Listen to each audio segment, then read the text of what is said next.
नमस्ते times drive family, मैं हूं क्रांति संभव। स्वागत है आप सभी का टाइम्स ड्राइव शो के लेटेस्ट एपिसोड में, जिसमें हम पहुंचे हुए हैं उदयपुर। ये बड़ी तालाब इस जगह को कहते हैं और एक बड़ा लॉन्च जो आने वाला है इंडियन कार इंडस्ट्री में, उसके साथ हम खड़े। ये है होंडा की एलिवेट, जिसे हम चलाएंगे। लेकिन आज के एपिसोड में और भी बहुत सी खास कहानियां हैं।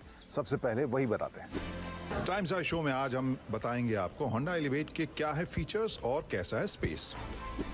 चलाएंगे मोस्ट अवेटेड ट्रायम्फ स्पीड 400 और BMW ने भी हासिल किए अपने रिकॉर्ड सेल्स इंडिया में। कौन कौन सी गाड़ियां रही हिट, जानेंगे आज खास बातचीत में।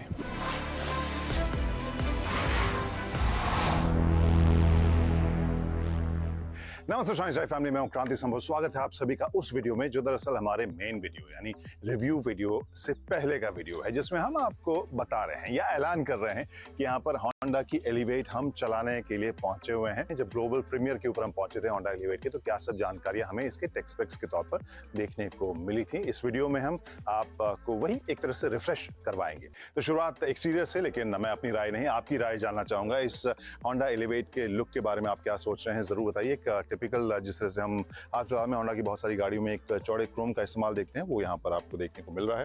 होंडा की बैजिंग है और ये एक काला जो एक बड़ा सा आपको फ्रंट ग्रिल का हिस्सा जो डिस्टिंक्ट यहाँ पर एक एलिमेंट नजर आ रहा है। जो हेडलैम्प का क्लस्टर है, फॉग लैम्प और बम्पर, ये सब आप जरूर, इसके बारे में आपकी राय क्या है हम जरूर जानना चाहेंगे। और ऐसा ही स्कर्टिंग आपको किनारे साइड में भी देखने को मिल रही है, जहाँ पर व्हील आर्चेस थोड़े से एंगुलर आपको देखने को मिलेंगे और साइड स्कर्टिंग भी आपको यहाँ देखने को मिल रही है। इसकी लंबाई अगर हम बात करें तो 4312 mm है। इसके अलावा जो विड्थ है वो 1790 mm की है और जो व्हील बेस है वो 2650 mm की इसमें आपको देखने को मिलेगी। और जो वजन है इस कार का वो 1206 से 1256, यानी दो अलग अलग ट्रांसमिशन के हिसाब से आप 50 किलो का जो फर्क है वो इसके वजन में देखेंगे। तो गाइस, अभी लेटेस्ट रिपोर्ट के हिसाब से ऑलमोस्ट 1/4 जो गाड़ियों की संख्या है उसमें सनरूफ कस्टमर्स को चाहिए होता है। तो यहाँ पर सनरूफ एक आपको एलिवेट में जिस साइज का देखने को मिला है, उसके बारे में आपकी राय क्या है हमें बताइएगा। ये है सनरूफ का कहानी। यही शुरू में ही मैंने खत्म कर दी। सबसे इंपॉर्टेंट आजकल जो फीचर है वो शायद माना जा रहा है। इसके अलावा ये CVT वर्जन है। आपको बताएं कि इसमें 1.5 लीटर का इंजन लगा हुआ है। ताकत लगभग 121 PS की है, 118 bhp के आसपास आप समझ सकते हैं। 117-118 bhp के आसपास की ताकत होगी, 145 न्यूटन मीटर का टॉर्क होगा। और जो ट्रांसमिशन के ऑप्शन है वो आपको CVT और मैनुअल दो अलग अलग ऑप्शन आपको देखने को मिलेंगे। फिलहाल जैसे मैंने बताया ये CVT ऑप्शन है और यहाँ पे आपको पैडल शिफ्टर्स भी देखने को मिल रहे हैं स्टीयरिंग के पीछे अगर आप नजर डालें तो। लेफ्ट साइड में आपको इंफोटेनमेंट को कंट्रोल करने के लिए, ऑडियो या ट्रैक बदलने के लिए और फोन स्मार्टफोन कनेक्टिविटी, उसके लिए कंट्रोल्स यहाँ लेफ्ट साइड में देखने को मिल रहे हैं। और यहाँ होम बटन भी दिया गया है आप, जिससे कि जो इंफोटेनमेंट स्क्रीन है उसमें होम बटन में मोड में आप जा सकें। राइट साइड में अगर हम देखें तो जो क्रूज कंट्रोल का बटन आपको देखने को मिल रहा है, 2 यहाँ पर एक्स्ट्रा बटन है, क्योंकि यहाँ पे जो कोलिजन वार्निंग या लेन कीपर असिस्ट, ये सभी जो या डिस्टेंस जो होता है, एडास के फीचर्स, उसके कंट्रोल आपको यहाँ पर देखने को मिल रहे हैं। एप्पल कारप्ले, एंड्रॉयड ऑटो के भी अभी फिलहाल डिसेबल्ड आपको आइकॉन दिख रहे होंगे, लेकिन जब मैं अपने फोन के ब्लूटूथ को ऑन करूंगा तो इससे कनेक्ट कर सकता हूँ, और वो भी बिना तार के, क्योंकि यहाँ वायरलेस एप्पल कारप्ले इसमें देखने को मिल रहा है। और साथ में आपके पास फिजिकल बटन्स भी हैं। नीचे यहाँ AC वेंट है और जो क्लाइमेट कंट्रोल है वो आप देख सकते हैं, उसका कंट्रोल यहाँ पर है। और फैन स्पीड अप डाउन करने के लिए यहाँ टेम्परेचर के लिए राइट साइड में। इसके ठीक नीचे आप देखें तो यहाँ पर वायरलेस चार्जिंग की सुविधा आपको इसमें देखने को मिल रही है। Now the second row of Honda Elevate. आपने हमारा जो फर्स्ट वॉक अराउंड वीडियो देखा होगा, उसमें आपको अंदाजा होगा कि यहाँ स्पेस के मामले में मेरी क्या राय थी, आपकी क्या राय है। मेरी 6.25 फीट के आसपास की हाइट है, उस हिसाब से यहाँ सेकंड रो एलिवेट में मैं बैठा हूँ। और जो भी नी रूम, लेग रूम या थाई सपोर्ट और हेड रूम जो दिख रहा है आपको, उसके बारे में आपकी राय हम जरूर जानना चाहेंगे। यहाँ पे आर्मरेस्ट है, 2 कप होल्डर्स आपको देखने को मिलेंगे। AC वेंट है, जिसे फैन स्पीड आप कंट्रोल कर सकते हैं। और यहाँ पर 12 वोल्ट का पॉइंट आपको देखने को मिलेगा। यहाँ फोन रखने के लिए छोटा सा पॉकेट है। इसके अलावा दोनों ही जो आगे की सीट्स हैं उनके पीछे आपको एक बड़ा सा पॉकेट भी देखने को मिल रहा है। तो ये थी कहानी होंडा एलिवेट के फर्स्ट वॉक अराउंड की, क्योंकि हम लोग इसके मीडिया ड्राइव के लिए आए हुए हैं और आपकी राय हम दरअसल जानना चाह रहे थे कि इसके बारे में आपकी क्या राय है। यहाँ पर जैसा हमने बताया, ओपिनियन के लिए हमारे मेन रिव्यू वीडियो का, हमारे फर्स्ट ड्राइव इंप्रेशन का वेट कीजिए आप। लेकिन इस बीच में हम ज़रूर जानना चाहेंगे कि इसकी कीमत के बारे में आप क्या अंदाज़ा लगा रहे हैं, कौन सा जो प्राइस बैंड है वो थोड़ा ठीक रहेगा। अभी तक जो हमें जानकारी मिल रही है सितंबर तक इसके लॉन्च की खबर है, लेकिन वो पुख्ता हम थोड़ी देर के बाद आपको ज़रूर बताने की कोशिश करेंगे।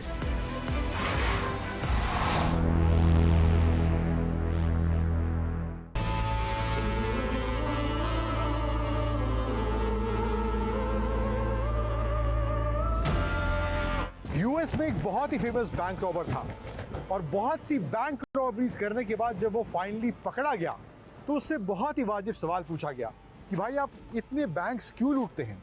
लेकिन उसका जो जवाब था वो भी काफ़ी सिंपल था, क्योंकि बैंक्स में पैसा है इसलिए मैं लूटता हूँ। अब ये तो क्लैरिफिकेशन उस रॉबर का था, लेकिन बजाज का इस ट्रायम्फ की स्पीड 400 या फिर स्क्रैप 400 को लाने के पीछे भी क्लैरिफिकेशन कुछ ऐसा ही है, क्योंकि इस सेगमेंट का जो बैंक है वो है रॉयल एनफील्ड और ये बाइक बजाज ट्रायम्फ का हथियार है उस सेगमेंट में रॉबरी या फिर सेंध लगाने के लिए। लेकिन क्या बजाज की और ट्रायम्फ की ये मिली भगत के बाद जो बाइक आई है स्पीड 400 वाकई में एक कारगर हथियार है या नहीं?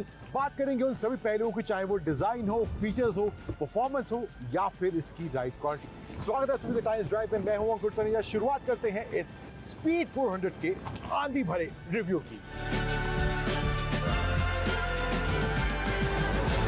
तो शुरुआत करते हैं इस बजाज ट्रायम्फ की स्पीड 400 के डिजाइन के बारे में। पहले बात कर लेते हैं। तो यहाँ पे टैंक में जो डिजाइन दिया गया है ट्रायम्फ का बड़ा सा लोगो है एंड यहाँ पे तो थोड़ा ट्रिपल टोन एलिमेंट का इस्तेमाल करा गया है। ब्लैक है, सिल्वर है, ब्लू है, इसमें रेड का कॉम्बिनेशन भी आता है और एक ऑल ब्लैक कॉम्बिनेशन भी इस स्पीड 400 में देखने को मिलता है। 3 कलर का ऑप्शन इन टोटल यहाँ पे इसमें दिया गया है। बाइक देखने में पर्सनली मुझे अच्छी ज़रूर लग रही है, अग्रेसिव भी लग रही है एंड ओवरऑल स्टांस से इंप्रेशन आ रहा है कि बाइक तेज तर्रार महसूस हो रही है। तो साइड प्रोफाइल की बात कर रहा हूँ तो एक चीज़ और आपको बता दूँ, ये जो बाइक है एकदम स्क्रैच से यानी कि जीरो से बजाज ट्रायम्फ कोलैबोरेशन में ही तैयार करी गई है। सब कुछ जो है इस बाइक में नया सिर्फ इस बाइक को बनाने के लिए डेवलप करा गया है। टायर्स की बात करें, जो फ्रंट में टायर्स दिए गए हैं 17 इंच के 110 सेक्शन के टायर्स दिए गए हैं एंड पीछे के टायर की बात करें तो पीछे जो टायर दिया गया उसका साइज है 17 इंच 150 सेक्शन का। रियर में मोनोशॉक का इस्तेमाल करा गया है एंड फ्रंट में as I told you USD ports का इस्तेमाल यहाँ देखने को मिलता है।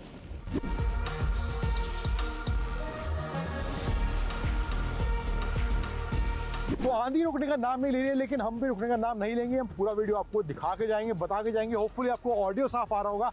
अब आगे बढ़ते हैं, बात करते हैं इसकी हैंडल बार की। तो यहाँ पे एल्यूमिनियम फिनिश में इसका हैंडल बार दिया गया है। लेफ्ट साइड में high beam, low beam, indicator, horn और पास स्विच देखने को मिल जाता है एंड राइट साइड में यहाँ पे engine kill switch, hazard light का बटन दिया गया है एंड इग्निशन स्विच यहाँ पे नीचे की तरफ देखने को इसमें मिल जाता है। सेंटर में भी ट्रायम्फ का लोगो यहाँ पे इसमें दिया गया है एंड यहाँ पे बात करूँ तो इंस्ट्रूमेंट क्लस्टर की जो स्पीडोमीटर है वो यहाँ पे अनलॉक दिया गया है। इधर यहाँ पे ब्लैक एंड व्हाइट स्क्रीन देखने को मिल जाता है। अब ये जो बाइक है इसकी पावर की बात करूँ, अराउंड 39 bhp ये इंजन 400 सीसी का पावर जनरेट करता है और अराउंड 37.5 न्यूटन मीटर का टॉर्क ये इंजन जनरेट करता है। परफॉर्मेंस के नंबर्स तो इम्प्रेसिव हैं, लेकिन क्या वाकई में जिस हथियार की हम बात कर रहे थे शुरू में, ये परफॉर्मेंस को लेकर वैसा कारगर हथियार है या नहीं? आगे बढ़ते हैं, अब बात करते हैं उसकी।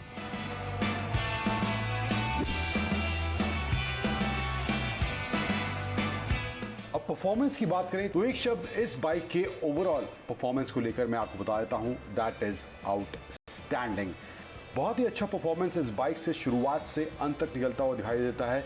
इनिशियली भी पिकअप काफ़ी अच्छा है। शुरुआत से बाइक में जो एक्साइटमेंट फील होनी चाहिए in terms of power delivery, in terms of torque, वो एक्साइटमेंट इस बाइक में फील होती है। इस बाइक को पुश करते ही आपको लगेगा कि आप वाकई में एक तेज तर्रार, बेशक सुपर बाइक नहीं बट एक तेज तर्रार बाइक पर बैठे हैं और उसकी सवारी आप कर रहे हैं। अब ट्रैक के साथ साथ इस बाइक को हमने रियल वर्ल्ड कंडीशंस में भी टेस्ट किया। तकरीबन 3-4 घंटे मैंने इस बाइक को पुणे की सड़कों पर चलाया, तो वहां पर भी बाइक का परफॉर्मेंस अच्छा देखने को मिलता है एंड ओवरऑल जब आप इस बाइक को पुश करते हैं तो मिड रेंज में भी काफ़ी अच्छा पावर इस बाइक से डिलीवर होता हुआ दिखाई देता है। बात कुछ हार्डवेयर की करते हैं, सस्पेंशन सेटअप और ब्रेकिंग कैसे काम करती है, तो dual channel ABS as standard इस बाइक में आता है एंड ब्रेक्स भी परफेक्टली काम करते हुए दिखाई दे रही थी। कोई दिक्कत इन टर्म्स ऑफ ब्रेकिंग, चाहे वो तेज रफ्तार थी धीमी रफ्तार थी, कोई दिक्कत मुझे ब्रेकिंग को लेकर भी महसूस इस ट्रायम्फ की स्पीड 400 में नहीं हुई। सस्पेंशन सेटअप की बात करूं तो थोड़ा सा स्टिफनेस आपको उस लंबी राइड के दौरान इस स्पीड 400 में फील होगा, बट वो कमी भी इसकी सीट काफ़ी हद तक दूर कर देती है, क्योंकि सीट का जो कंफर्ट है वो भी काफ़ी अच्छा इस स्पीड 400 में देखने को मिलता है। और बाइक पर बैठने के बाद जो पोजिशनिंग बनती है वो भी काफ़ी अच्छी है, कंफर्टेबल है, रिलैक्स्ड है। बहुत ज़्यादा फटीग आपको लंबी राइड के दौरान भी इस ट्रायम्फ की स्पीड 400 में नहीं महसूस होगा। इसका जो गियर बॉक्स है 6 स्पीड का वो परफेक्टली काम कर रहा था, कोई किसी तरह का लैग या डीले गियर शिफ्ट करने के बाद परफॉर्मेंस में देखने को नहीं मिला था। वहां पर भी मामला काफ़ी सॉर्टेड इस ट्रायम्फ की स्पीड 400 में देखने को मिला है। अब जो प्राइसिंग बजाज ट्रायम्फ ने इस स्पीड 400 की रखी है 2,23,000 रुपये पहले 10,000 कस्टमर्स के लिए, और 2,33,000 जो 10,000 कस्टमर्स पहले 10,000 कस्टमर्स के बाद लोग बाइक बुक करेंगे उनको 10,000 एक्स्ट्रा इस स्पीड 400 के लिए पे करना पड़ेगा। एंड प्राइसिंग भी एज एवरीवन नोज इस बाइक की परफॉर्मेंस की तरह इसका प्राइस भी काफ़ी सरप्राइजिंग था एंड काफ़ी अट्रैक्टिव प्राइस पर यह बाइक अनाउंस करी गई है। अब कंक्लूजन की बात करूं तो इस बाइक का परफॉर्मेंस सॉर्टेड है, फिट एंड फिनिश इस बाइक में A1 देखने को मिलती है। लेकिन एक थोड़ा सा इशू जो मुझे इस बाइक में लग रहा है वो है इसकी आफ्टर सेल्स सर्विस का। 15 ओवरऑल ट्रायम्फ की डीलरशिप्स ऑल ओवर इंडिया हैं, लेकिन वो कितनी जल्दी एक्सपैंड हो रही हैं, कहाँ कहाँ अवेलेबिलिटी इसकी ईजिली होने वाली है, और आफ्टर सेल्स सर्विस मेजरली कैसे रहने वाली है, तो वो भी एक मेजर डिसाइडिंग फैक्टर होगा इस बाइक की लॉन्ग टर्म सक्सेस के लिए।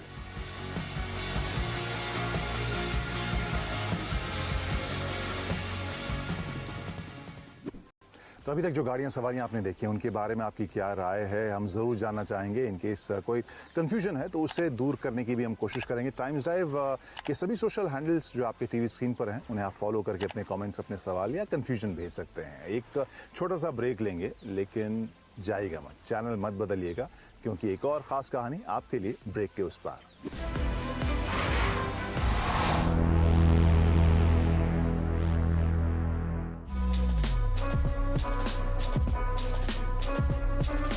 Booming luxury car market, lots of new products coming in, and a new product we want to talk about. We have Mr. Vikram Pawah, President, BMW India, to talk more about this. Thank you so much, Vikram. Kranti, always a pleasure to be here. First thing I wanted to understand, which everyone is talking about, and I'm sure you have some news for us, booming luxury car market. We always have news in So BMW, I'm sure right? so you have some record-breaking news. Yes, we do. I mean, we have always broken record. We broke records in 2022, and then when I look at first 6 months of 2023, we've broken the record for best ever monthly sales, broken the record for best ever quarterly sales, and also broken the record of best ever half-yearly sales. So really fantastic, and across all three brands, BMW, Mini, and Motorrad. So really a successful start to the year. Could have been even better because, you know, first 4 months we had some restricted supply for our cars. So if it was actually not that, we would have been much higher. And if I look at May and June when the supply is resumed, we've had a growth of 32% in cars. And motorcycles overall for the first half of the year, 50% growth. So I think absolutely fantastic figures. So really happy about it. I think the team's done well in these uncertain times. So really, really a good start. So we'll come back to the restriction part where you had some supply constraints and all. But wanted to understand if you look at the segments, the top end is doing really well. I mean, what changed and how do you read it? No, for us, it's not only the luxury class. You know, we call it the luxury class, which is about 1.5 crores. That's not the only one that's doing well. For us, even the entry SUVs are doing fantastically well. And I think it's driven by the kind of a product substance we have now. So let's talk about the luxury class first. You know, we have 7 Series and i7, which are absolutely new. The X7 is a absolutely refreshed version that we launched earlier this year. And the XM, which is a completely new concept that we launched. If I look at these 4 cars, 128% growth in the first half. So absolutely, you know, firing on that cylinder and also contributing to 20% of our sales now. All these 4 cars, which is really fantastic because that's the segment that we are growing in the premium class. But then I look at the entry-level SUV X1. Again, we launched it earlier this year. Completely new generation X1, bigger in size, more spacious, more aggressive, more road presence. A lot of new technology in there, including connected drive and the touch features. And then, more importantly, we changed the engines to more fuel-efficient engines. And that's resonating with the Indian public fantastically. We're seeing a growth of 50% in this segment. And this X1 alone is also contributing to 20% of our sales. We are, looking at record sales in, across the brands, different brands, your competition as well. What has changed this 2023? How do you read it for all the manufacturers? Multitude of factors, not just one. Okay, first is the good old India story now, or the new India story as we call it. There's a lot of confidence, there's a lot of positivity in the Indian society. Not only because we are doing better than the rest of the world, actually, if you look at it in this recessionary environment, we are somehow secure, but our local consumption continues to be strong. And that gives a lot of confidence to people about the secure future. And I think that gives you the power of purchasing right now and investing in things like cars. The second aspect is what I would say is driven by the infrastructure development. The way the road network is developing every month. What do we have? Something like 50 kilometers a day of road being laid out every day, right? That's fantastic because as the new infrastructure develops, people start enjoying better cars. If you're driving from Delhi to Mumbai on that expressway with 120 kilometers an hour, I'm sure you'll choose a safer and a bigger car instead of a small hatchback, right? So I think that trend itself excites you to pick up cars that you can actually enjoy on those roads there. Third is on the front of the customer behavior itself. I think what we've seen after COVID is that all of us have realized that it's time to spend something on ourselves, on our experiences. And I think that, if you think about when we were growing up, the first thing we thought about is what car you want to buy. We always grow up with cars, with model toy cars, and we think about that's what I want to buy. But I think now that you're in that phase of saying I want to spend myself, splurge on myself, you want to buy a premium car. And the last part is driven by us, which is fantastic models. Be it the X1, 7 Series, X7, XM, the $3,000 limousine, which resonate with the public. So when all these factors come in, together, suddenly you see a growth happening. And what about waiting period for other cars? Cars, it depends on Which the cars. one is the highest? Well, so the highest would be the electrics probably. Okay. Between 7 Series and electrics is probably between 4 to 6 months at the moment. Then we have X7, which is around 4 months. X1 is got a waiting of 4 to 5 months as well, depending on what variant you want to pick up. And then we have things like i4, which is probably sold out for the year at the moment. So a lot of waiting for still some product. Production is ramping up now in the second half, so we'll try to catch up on the demand. But I think what we've seen also lately is that the more supply we secure, the more demand we see actually. Once people have visibility when it will be available, I think you can see more demand coming through, which is, I think, a great sign. So it gives us the confidence it's a sustainable growth we're talking about here. And how is the customer, or how do you see that future where, which one are you betting on? No, we're betting on all the technologies. So if you look at, I think BMW is the only brand worldwide which is even working on hydrogen at the moment. Because I don't think there's a single solution. A customer is an individual. A customer is not a homogeneous set, they're a heterogeneous set. So, and the world over, it cannot be the same technology either.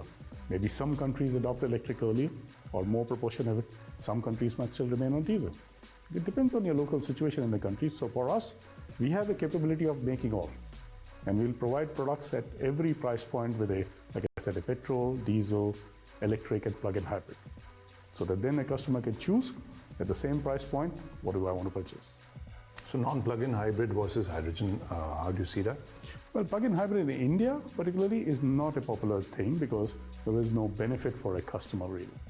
All you're doing is paying more, but you're not actually getting the benefit of it. Whereas in electric, for example, you're able to buy an electric car at the same price as a petrol car, but your running cost is 50% cheaper. So it makes sense. I think hydrogen is a longer-term thing because in I think many countries maybe electric may not be an option as a final option, and then hydrogen might come into play. But that is still far away, and we are in early trial stages with the hydrogen technology at the moment. And now about the Indian car market and generally the future. How do you see the next 6 months? Any specific thoughts? Or I think Indian car market has a lot of potential. I mean, if you look at the overall industry, I mean, we should have been at 5 million by now, right? So I think we have a long walk to make from 3.8 to 5 million, but the signs are right. The economy is strong, resilient. As you said, there's a positivity in the economy, so I think it should grow. Obviously, it depends on further what happens in the inflationary side or the interest rate side. But when I talk about ourselves in the premium space, I'm very confident the next 6 months will be solid. It will be a solid growth, and I think we'll deliver a record year again. Record year. Absolutely. And what about the used car market? It's growing, actually, and right now you can't get enough used cars. So there's a shortage of used car. We're trying to procure as much as possible, but that's understandable because when there's a shortage of new cars, people don't churn over so quickly till the time the new car is available. But I think the prices of new cars have gone up as well, which is good value for our existing customers because there's equity in their car to upgrade to the next new model. So I think it's a very, what I would say is a solid ecosystem that is building in India now. You know, it is becoming very mature towards a used car and a new car combination now, and we see more and more used car trade-ins that come into our dealerships now as well. So it's becoming more organized business as well. Thank you so much. Thank you, and good luck with the new launch. Thank you. Always a pleasure. तो times live show के आज के episode में इतना ही। कैसा लगा हमें बताइएगा। जो गाड़ियां हैं जो हमने दिखाई, सवारियां जो आपको दिखाई, उनके बारे में कोई राय है या फिर आप कुछ खरीदना चाहते हैं और आप थोड़ा सा कंफ्यूज हैं, तो वो कमेंट, वो फीडबैक भी आप हम तक पहुंचा सकते हैं। टाइम्स लाइव के सभी सोशल मीडिया हैंडल्स को आप फॉलो कीजिए और इंतज़ार कीजिए हमारे अगले एपिसोड का, जिसमें अगेन बहुत सारी गाड़ियां, सवारियां हम आपके लिए लेकर आएंगे। तब तक के लिए पूरी टीम को दीजिए इजाज़त। Bye bye, drive safely, ride safely and see you soon.